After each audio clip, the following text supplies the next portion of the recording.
L'esclave romain est Victor Schœlcher, la population antillaise et la République française y ont œuvré. Voici comment l'esclavage a été aboli en Martinique en 1848.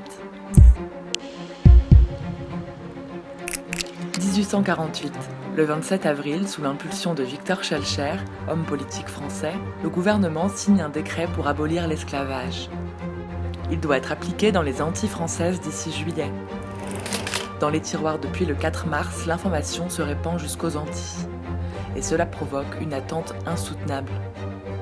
Due à une première abolition de l'esclavage en 1794 qui ne dure même pas 10 ans. Les esclaves craignent que ce nouveau décret soit une parole en l'air.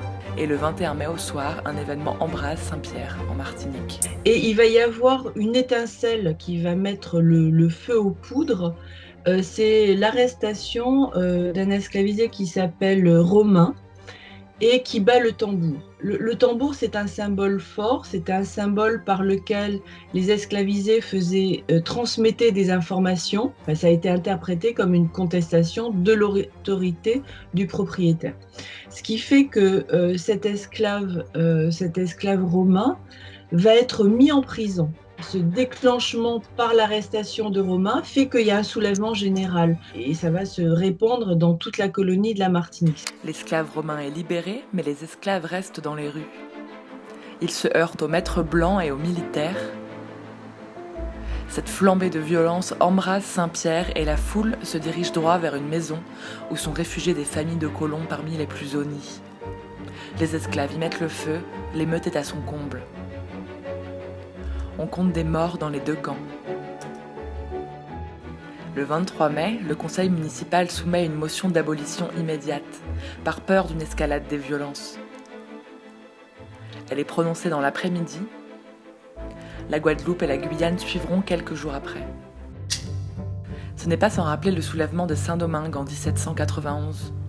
En abolissant l'esclavage et en devenant indépendante en 1804 sous le nom d'Haïti, l'île voisine nourrit les espoirs des esclaves de la région.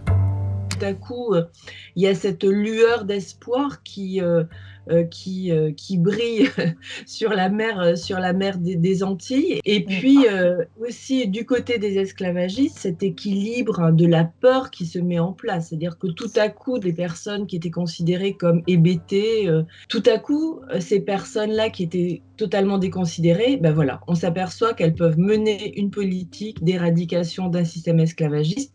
Et tout à coup, ça fait peur, bien évidemment. On reconsidère cette question des équilibres dans les sociétés esclavagistes. Dès 1800, la ferveur populaire se fait sentir dans les Antilles françaises. Des révoltes éclatent un peu partout dans la région, jusqu'à atteindre leur paroxysme lors de cette fameuse année 1848. C'est le mélange de cet espoir sourd du passé, combiné au décret de Schœlcher et à l'attente de son application, qui va embraser la Martinique. Victor Schœlcher, humaniste engagé pour les droits civiques, est devenu abolitionniste après un voyage à Cuba. C'est lui qui va militer auprès du gouvernement français pour une abolition de l'esclavage, et le plus vite possible. Que le gouvernement, ils ne sont pas tout à fait convaincus qu'il faut le faire tout de suite. C'est lui qui va les convaincre de le faire, c'est lui qui va aller chercher vraiment chaque signature nécessaire au bas du décret, et à tel point qu'il va dire « mais je n'aurais jamais cru qu'il était aussi difficile de tuer l'esclavage par la République ». Donc il s'investit, et ça, ce rôle d'investissement et d'activité nécessaire et indispensable pour l'abolition de l'esclavage, c'est évident. C'est évident. Victor Schœlcher sort en héros de cette abolition, tandis que le soulèvement des esclaves est oublié.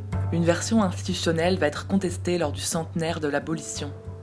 Aimé Césaire, écrivain martiniquais et fondateur de la négritude, mentionne l'émeute du 22 mai 1848 lors de la cérémonie. Il est l'un des premiers à souligner l'importance des esclaves de la Martinique dans l'abolition aux Antilles. Une reconnaissance du rôle joué par les esclaves eux-mêmes, pour laquelle se battent encore des militants aujourd'hui.